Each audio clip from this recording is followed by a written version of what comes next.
Bien, ya estamos en hora. Iniciamos el nuevo panel de debate que es la reinversión de la TV abierta en México. Es el séptimo panel, el segundo de este día. Bien, mi nombre es Carlos Blanco, soy analista de la Taxis para América Latina. Así que bueno, hago una breve introducción. La TV abierta sigue siendo un bastión, como todos sabemos, dentro de la oferta de contenidos de video, una oferta que cada vez es más diversa.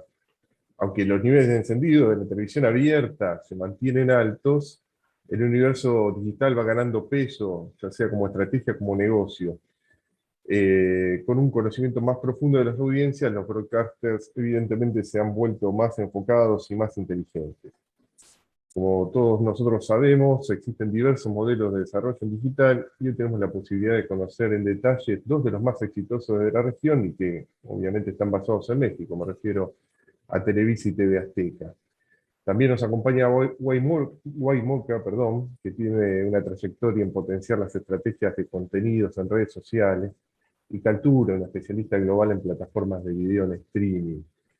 En concreto, hoy están con nosotros, y ya los saludo, Luis Carlos Arbizu Araiza, el CEO de Blim TV, Emilio Aliaga, el VP Chief Digital Officer de Azteca Digital, Charlie Dean, el Director of Sales de Latinoamérica para Waymoka, Dante Neira, finalmente, el Senior Sales Director for Latam de Kaltura. Entonces, sean bienvenidos, muchas gracias por hacerse un momento para compartir aquí con nosotros. También le damos la bienvenida a la audiencia. Les recordamos que hay un espacio de preguntas en la plataforma, así que si durante la charla ustedes tienen alguna inquietud, trataremos de incorporarlas al cuestionario. Así que bueno, sin más, empezamos. Y bueno, contigo Luis, te quería consultar. Bueno, Blim ha incorporado una oferta AVOD, ¿no? Ha enriquecido su proyecto con esta modalidad basada en publicidad. Obviamente una de las características de la nueva oferta de Blim es su capacidad de generar canales de manera muy rápida, ¿no? ¿De qué fuentes de contenido se están nutriendo para la creación de esos canales? ¿Cuáles son los criterios que priman para decidir la creación de esos canales? Y por último, ¿qué vida útil tienen en promedio estos nuevos canales? Gracias, Carlos. Mira, de las fuentes de contenido primordialmente, pues es el contenido que tenemos dentro de Televisa. En librería tenemos más de 300,000 horas, o sea, una persona se tardaría 35 años en consumir todo el contenido que tenemos ya puesto, y obviamente pues día a día se va haciendo cada vez más, pero también se incluyen contenidos de tercero que específicamente cubren esos contenidos a los que Televisa no es fuerte, como por ejemplo películas, contenidos para niños, etcétera, etcétera. Ahora, como dices, es bien fácil hacer un fast channel, porque técnicamente, pues hoy por hoy podríamos ya mañana poner cientos de canales utilizando toda la información de la metadata que tenemos de cada uno de los programas. Pero aunque se tenga esa capacidad, pues se tiene que hacer una decisión de que esos canales en realidad sí representan una categoría que sea relevante para la audiencia y que se tenga suficiente contenido en esa categoría para que los usuarios puedan encontrar pues nuevo contenido cada vez que lo estén utilizando. Y el otro gran reto son todos esos contenidos que llevan una secuencia, ¿no? Entonces, no es simplemente pues ponerle un botón y ya tener esos cientos de canales y tener esa parte masticada atrás. Un buen ejemplo, por ejemplo, es La Rosa de Guadalupe, que se presta mucho a este tipo de canales porque es un programa que es una categoría por sí sola, todo ese programa, y tenemos un canal que se llama el canal de La Rosa de Guadalupe. No necesita secuencia porque pues cada capítulo es diferente e independiente, y hay miles de horas ya que están producidas, ingestadas. Por eso, en vez de nada más utilizar la metadata, nosotros decidimos ir sacando canales que tengan un trabajo editorial. O sea, hay un equipo que se dedica literalmente a hacer toda la programación de estos nuevos canales y que funcione en todos estos sentidos que hablamos sobre la relevancia, cantidad de contenidos y secuencia. Y si un canal se queda o no se queda, pues eso totalmente basado en data, ¿no? Okay. De cada sesión que tenemos, literalmente cada 5 o 6 segundos se está tomando los puntos de data de qué es lo que está consumiendo los usuarios. Y con todo eso, pues prácticamente todos los días hay un equipo que se dedica a ver qué es lo que sí se consume, qué es lo que no se consume para hacer esos cambios. Y habrá otros canales que tienen que viven simplemente por un rato porque se sabe que es un evento específico, ¿no? Entonces, por ejemplo, pues hace mucho sentido hacer, no sé, un canal de las Olimpiadas, pero es un canal que obviamente pues no va a vivir mucho tiempo porque pues una vez que se termine el evento, pues pierde pues toda la atención y relevancia. Ok, entiendo. Solo para añadir algo más, ustedes tienen los derechos del fútbol, ¿han logrado valorizar, digamos, el contenido pasado del fútbol? ¿Se puede valorizar con esta estrategia de generar canales puntuales? Sí, y es algo que vamos a hacer dentro del Mundial. Y estamos, pues hoy por hoy, literalmente trabajando en cuáles son esas ventanas, dónde debe salir, porque existe pues toda la parte lineal, existe la parte de paga, existe la parte del .com, existe la parte del streaming, existe dentro de la parte del streaming, pues si está atrás o adelante del paywall. Y literalmente tenemos toda esta semana trabajando en cuál va a ser de todos los partidos que existen, cuáles se van a poner en dónde, cuándo, etcétera, etcétera, ¿no? Sabemos que va a ser un mundial muy digital por los horarios que maneja. Pues tenemos que pensar muy bien en dónde hacemos esa combinación de pues la gente que sí lo tiene gratis para generar esos inventarios publicitarios y cuáles son los que están atrás del paywall, pues obviamente para generar todas esas suscripciones que pues tenemos ambos objetivos, ¿no? Muy bien, muchas gracias. Emilio, TV Azteca ha multiplicado la base de visitantes digitales de manera muy eficaz, ¿no?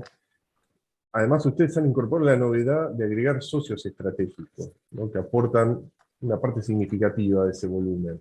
La pregunta tiene que ver, ¿cómo se trabaja en un esquema de asociatividad con terceros? Básicamente, ¿cómo se logra una integración en la cadena de valor de un socio? Muchas gracias y gracias por la invitación.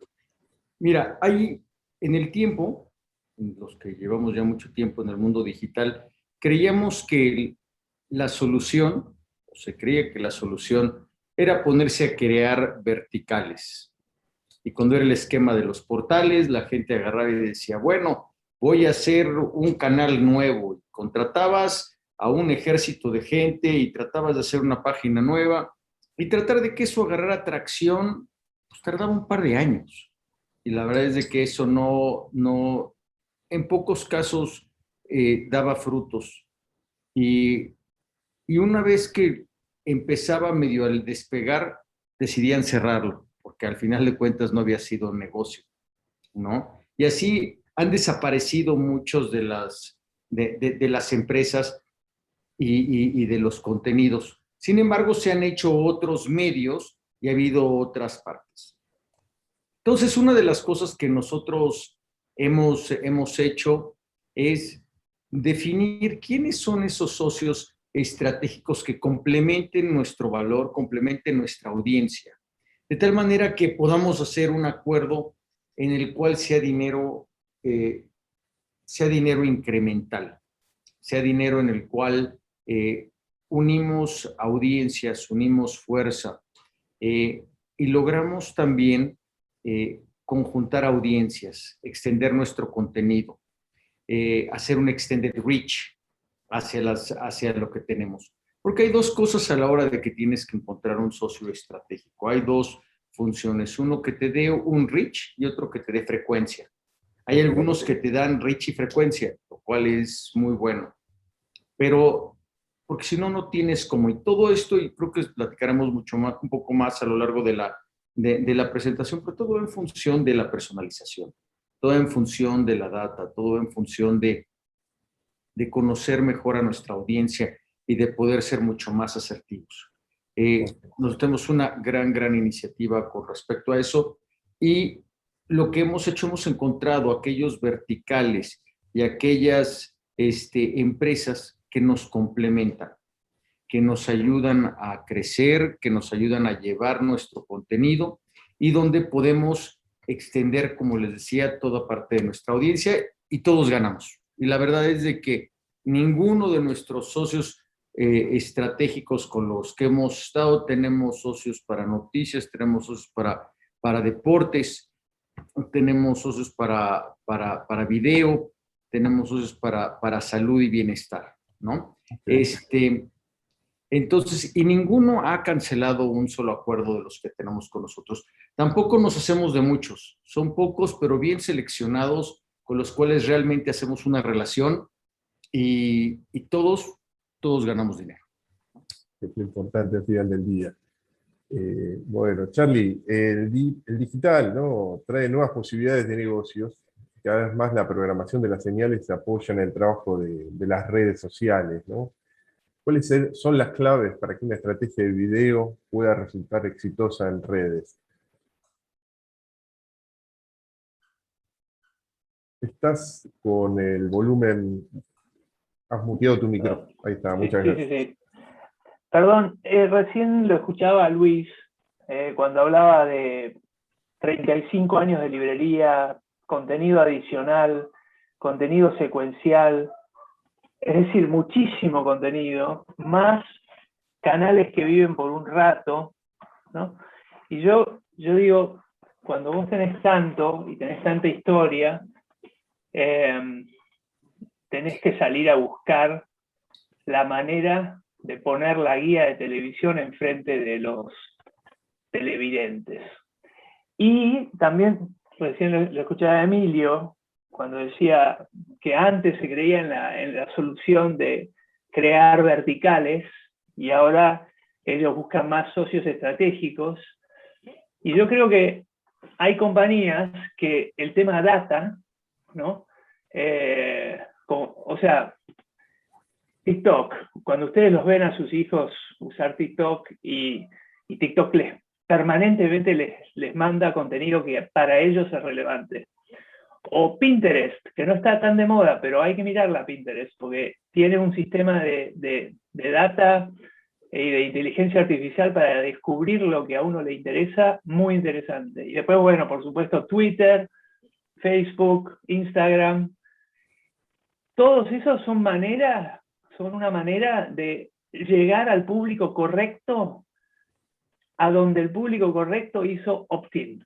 Pero para eso hay que tener herramientas industriales que permitan hacer ese trabajo rápido y bien, y secuencialmente, y todo el tiempo, y llegar a 100 millones de personas que han expresado de diferentes maneras cómo cocinar un huevo frito. Bueno, hasta ahí llego con mi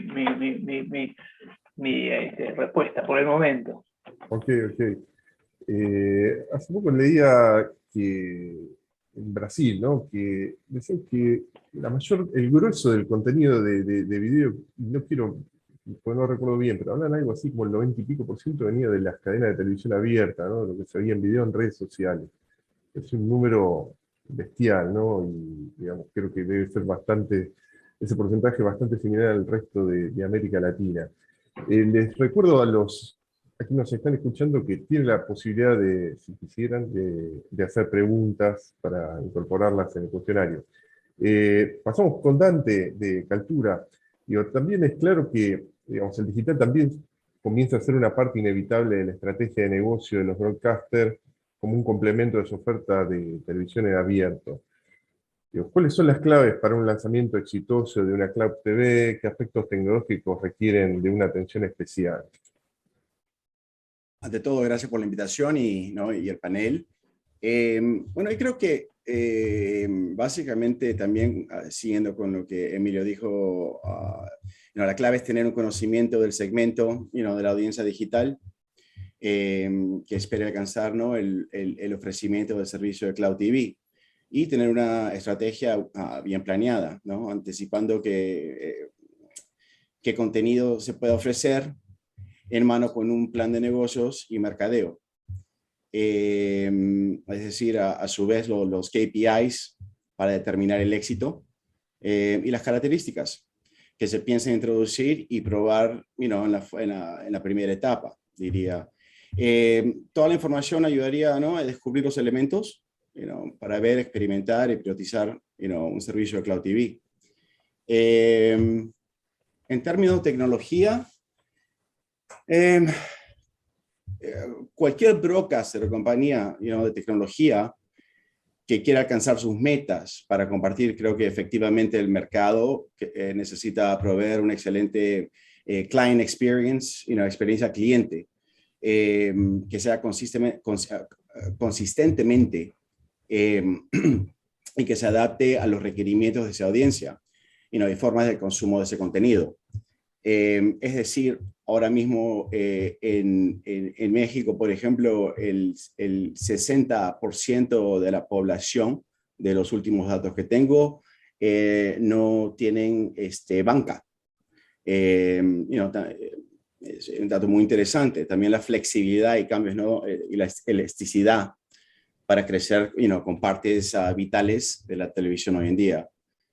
Creo que todo debería estar al alcance del proveedor de los servicios, solo haciendo unos clics, así fácilmente crear un canal de televisión o agregación de contenido en vivo, modificar el precio de ofrecimiento de plataforma y modelos de negocio. Okay. Lanzando nuevas plataformas, reempaquetando esas en plataformas, haciendo bundles, creando colecciones, simplemente facilitando la búsqueda de contenido al consumidor, ¿no?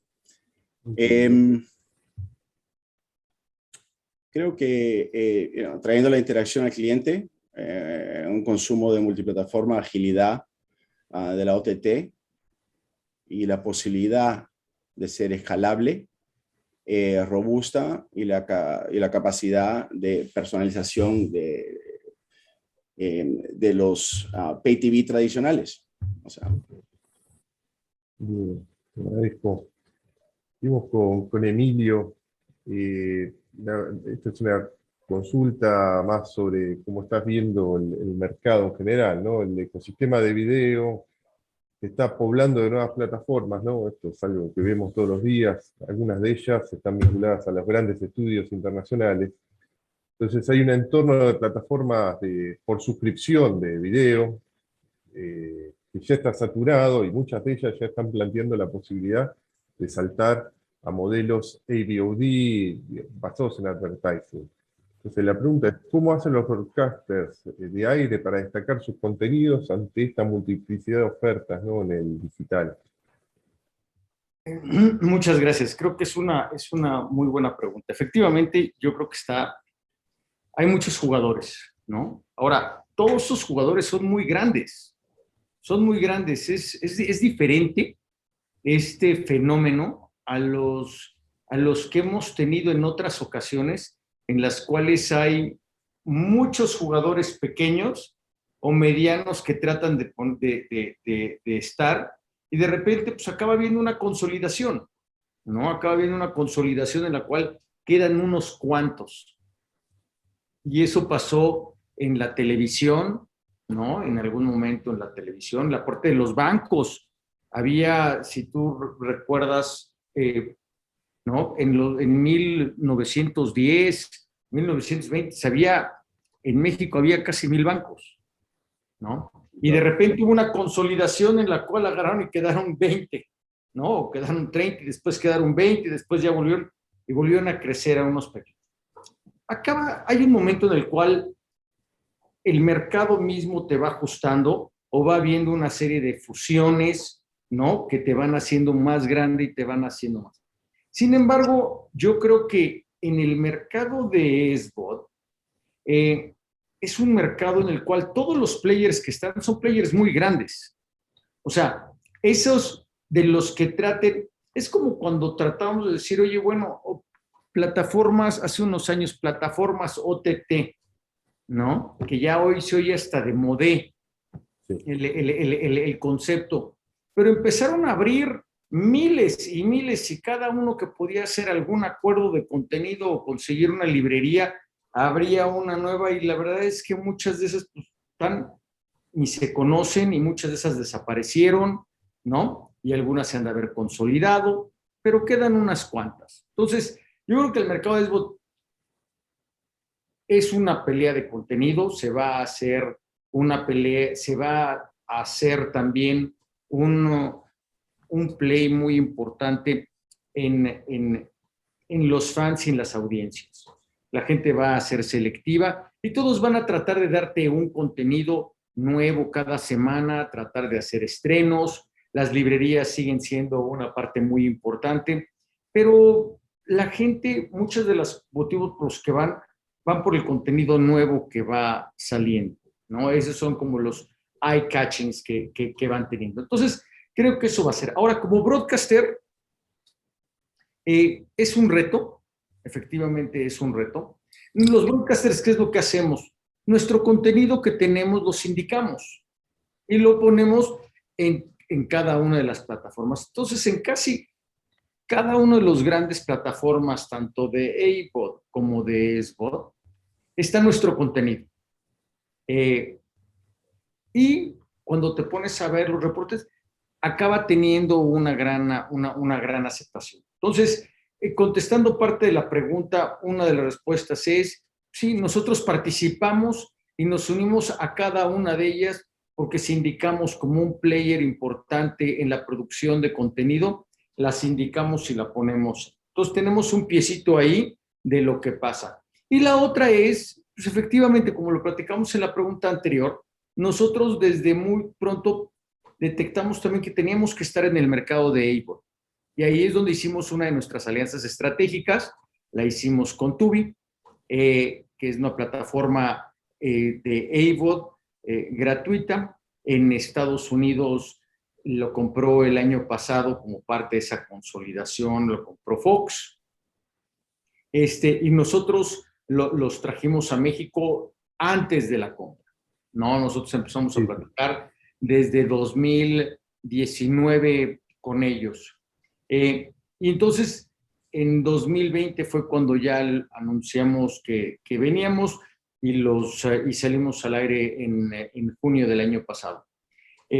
Entonces, ¿cómo combatimos o cómo nos unimos a parte? Ahí vienen estas asociaciones estratégicas donde nosotros metemos tanto nuestro contenido como nosotros los distribuimos en México, como nosotros vendemos la publicidad. Y así nos hacemos parte de ese mundo, de ese ecosistema, y somos un player dentro de ese mundo sin tener que ver.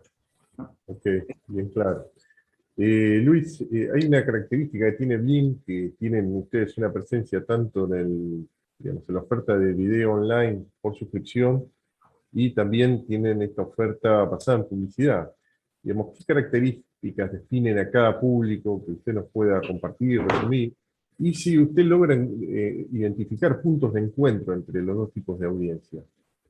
Sí, es muy buen tema, y la verdad es que una de las cosas que seguimos literalmente discutiendo y cambiando día con día. Y yo creo que todas las empresas siguen aprendiendo para saber cuál es el modelo de negocio que mejor funciona, ¿no?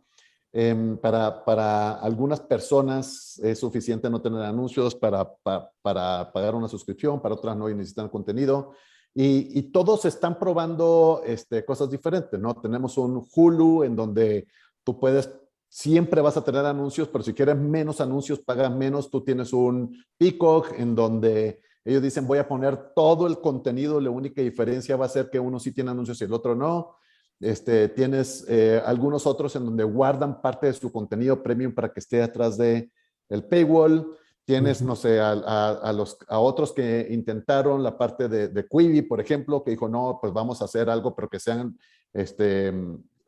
contenidos cortitos con anuncios, y no les funcionó, y pues cerró la empresa. Tienes toda la parte del T-Bot, que todas las transaccionales como un CineClick, que dice, pues yo voy a cobrar cada vez, yo tengo contenidos que son películas muy nuevas, pero sí tienes que pagar cada vez que veas alguna, ¿no? Entonces, nosotros estamos haciendo varios experimentos. Pues hoy por hoy, con lo que estamos haciendo hacia el siguiente año, contamos con 3 plataformas con las que estamos aprendiendo, que es Blim, Prende y ViX, que eventualmente se convertirán en una sola plataforma. Entonces, estamos haciendo todos esos experimentos para ver dónde está la línea en donde realmente pues hace el trigger de pagar una suscripción o no, para cumplir con los objetivos que tenemos pues de ambos modelos.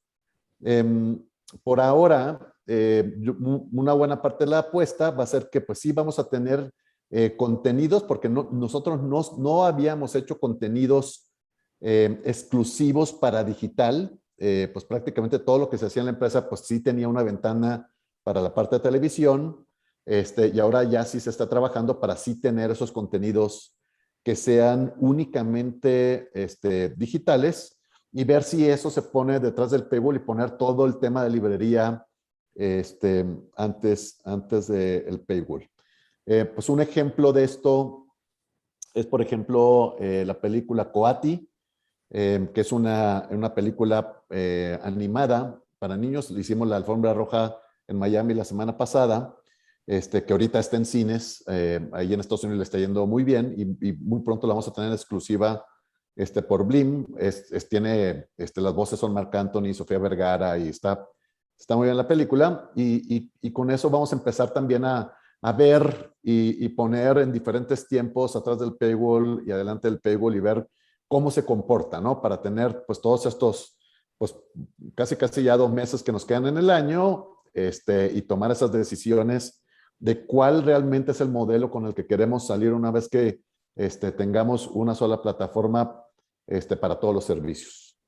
Muy interesante, verdad, muy interesante. Bien, Dante, los modelos de monetización, que también venimos hablando de eso, son un tema candente para las plataformas digitales que buscan aumentar sus ingresos, ¿no? ¿Cuáles son las claves para dar con un modelo de monetización exitoso, ¿no? ¿Hay algún modelo en particular que sea más efectivo? ¿Qué tecnologías pueden acelerar la generación de ingresos? ¿Qué nos puedes compartir? Me gustó mucho una palabra que dijo Luis, que es la experimentación, y esa palabra la utilizamos mucho dentro de Kaltura también. Creo que escogiendo el modelo de negocio para un servicio o ofrecimiento no depende de las circunstancias del negocio, ¿no? Qué tipo de contenido y qué tan grande es la librería. También cuál es la estrategia de adquisición de esa audiencia, o corto o largo plazo. Una combinación de varios modelos, ¿no? De 2 o mucho más modelos de cómo monetizar. Podría ser publicidad, suscripción, ofrecimiento de varios, tier-based, incrementará las oportunidades de servicio, atraerá más ingresos. Por eso varios servicios de video hoy están utilizando modelos híbridos de monetización, tal cual, los modelos híbridos han traído mucho la popularidad en el segmento de medios, en el beneficio de anunciantes. Solo pagarían por un inventario específico a través de multiplataforma.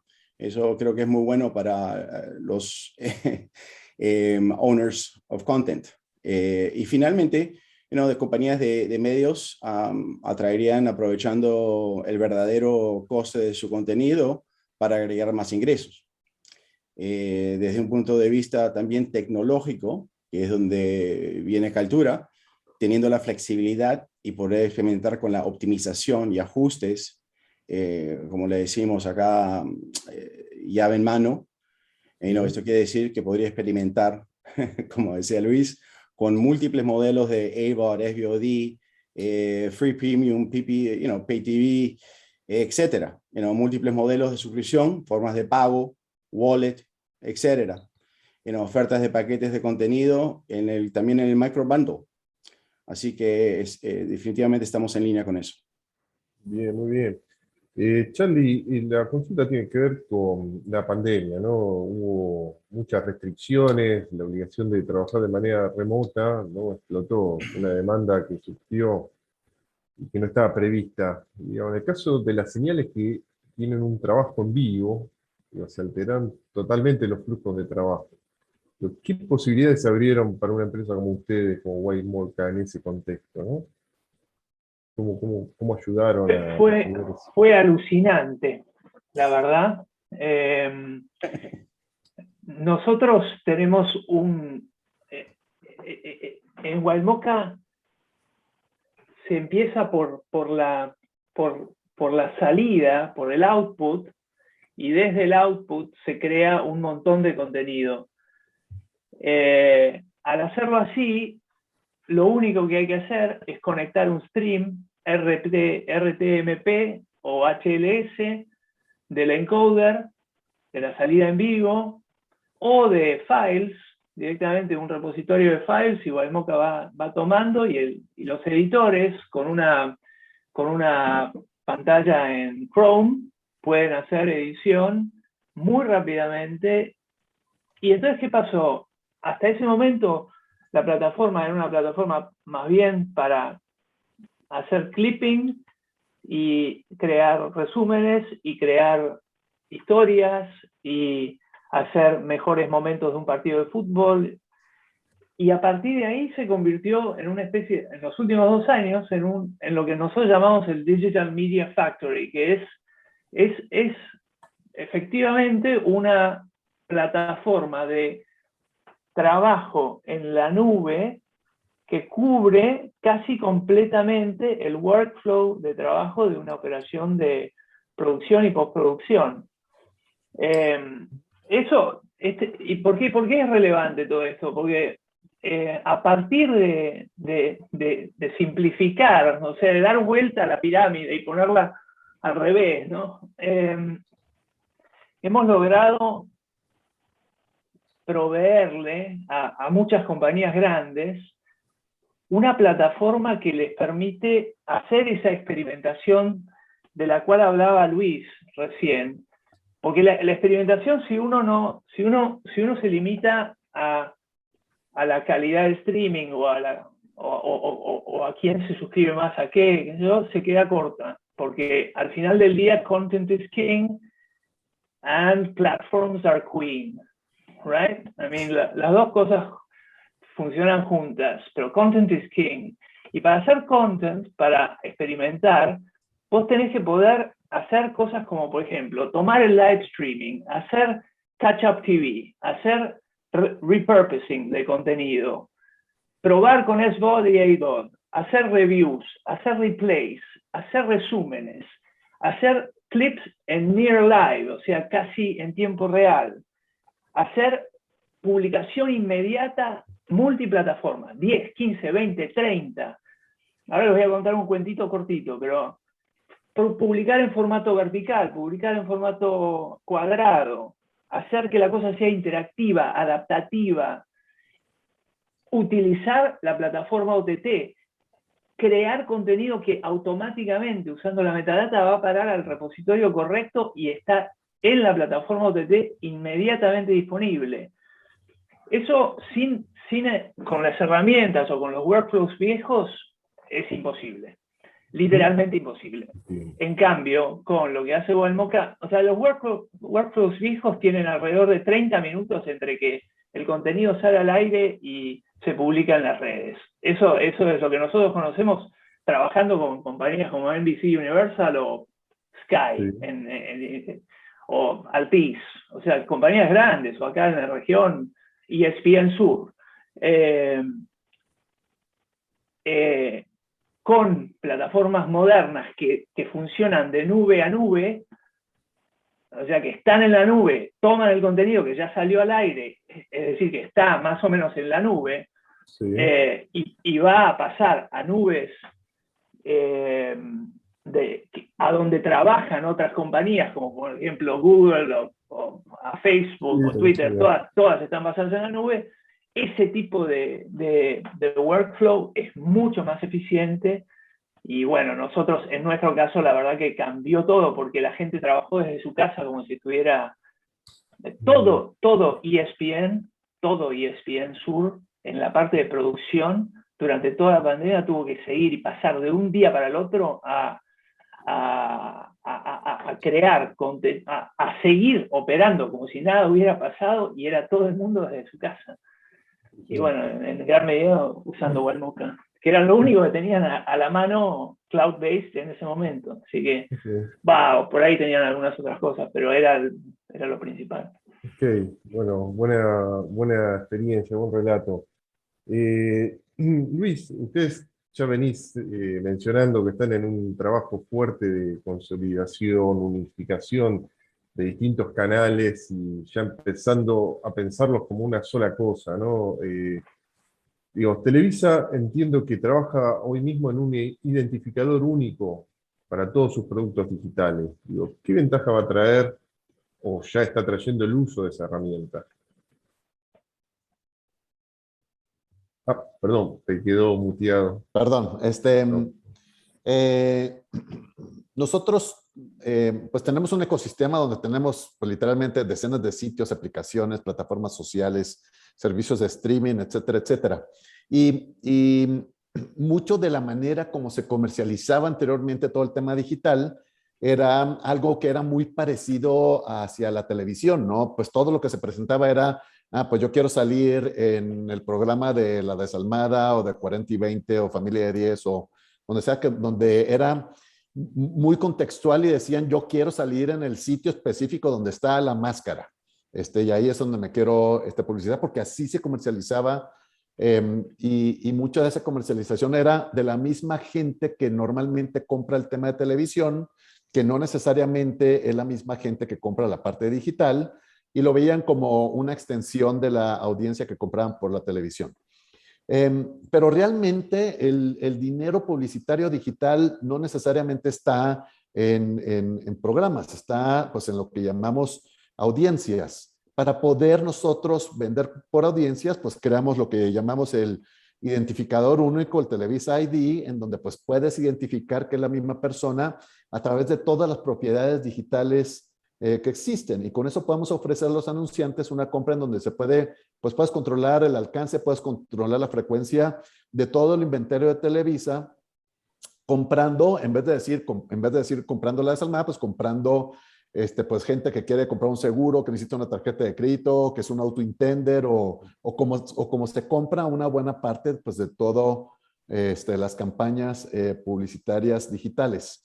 Y eso ayuda pues que los anunciantes puedan mejorar el desempeño de su inversión digital.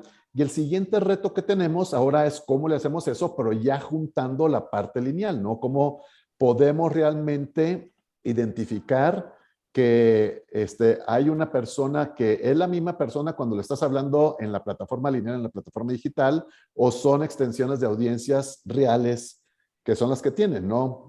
Pues es un trabajo que vamos en los inicios. No es que haya una cantidad muy grande de casos de estos en el mundo. Y pues vamos inventando junto con socios tecnológicos para ver, pues es algo lograble, ¿no? Ok, muy, muy interesante, muy innovador. Por último, Emilio, te hago una consulta relacionada con el tema podcast, ¿no? Ustedes, TV Azteca tiene varios podcasts asociados a su estrategia de contenidos, digo.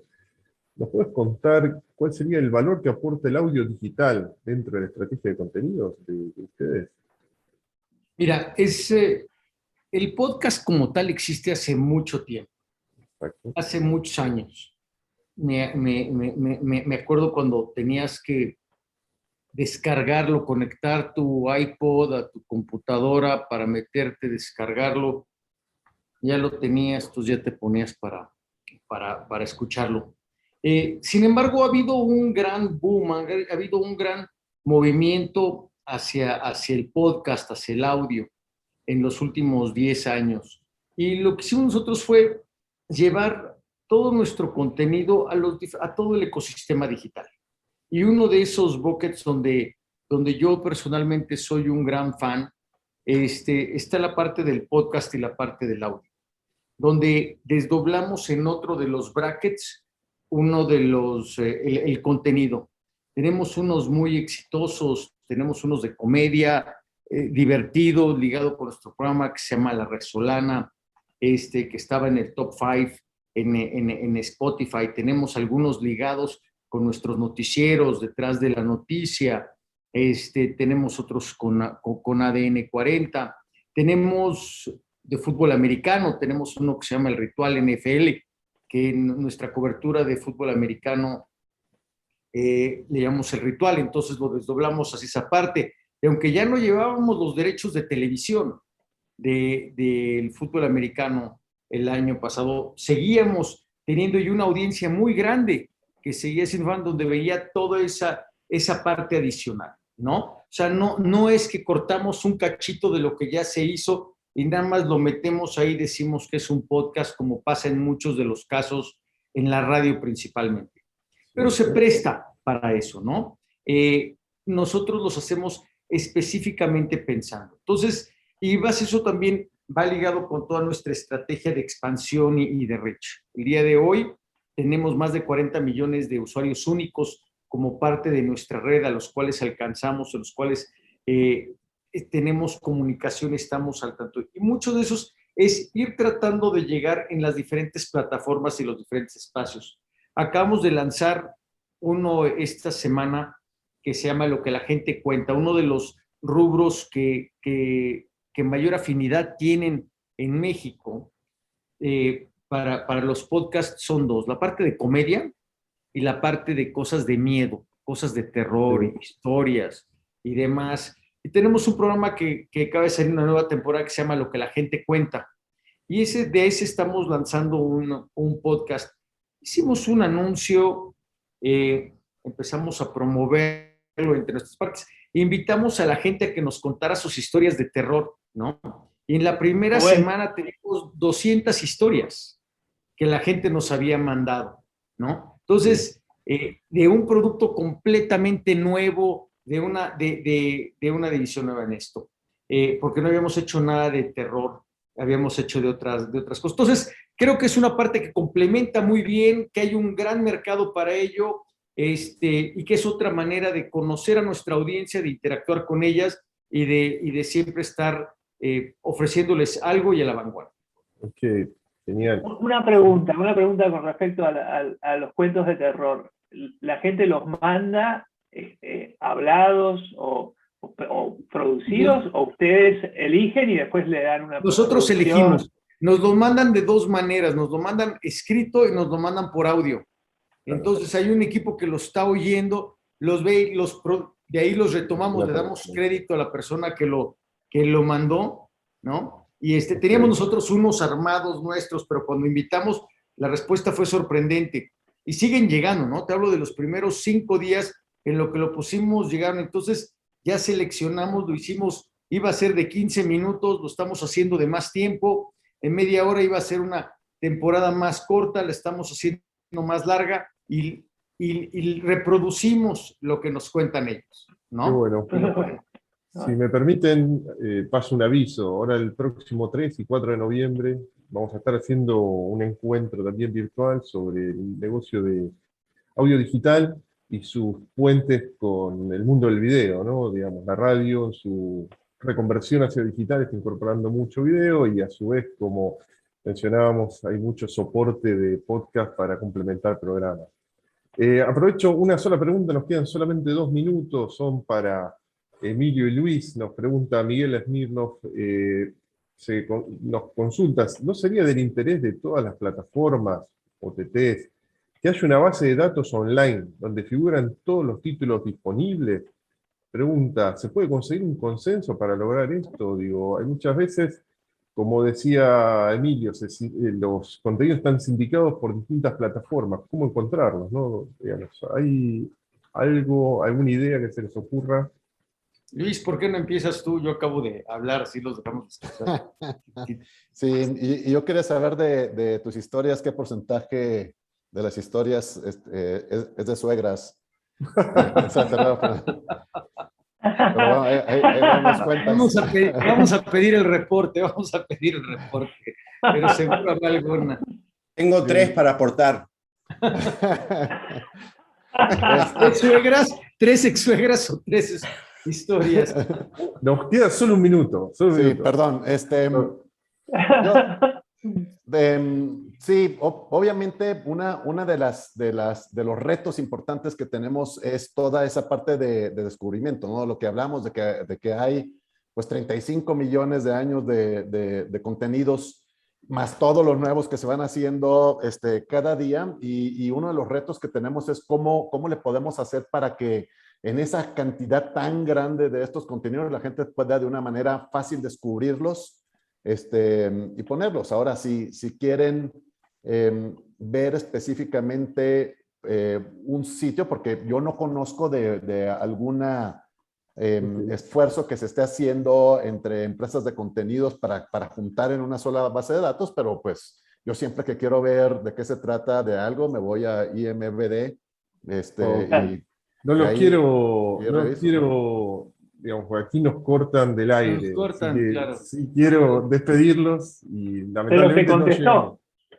Pero contestó. sí, IMDb. IMDb es una opción, espero que, bueno, El mismo Google le pones qué ver y te recomienda hoy en día. bueno, Ellos sí antes han hecho todo eso, Sonia.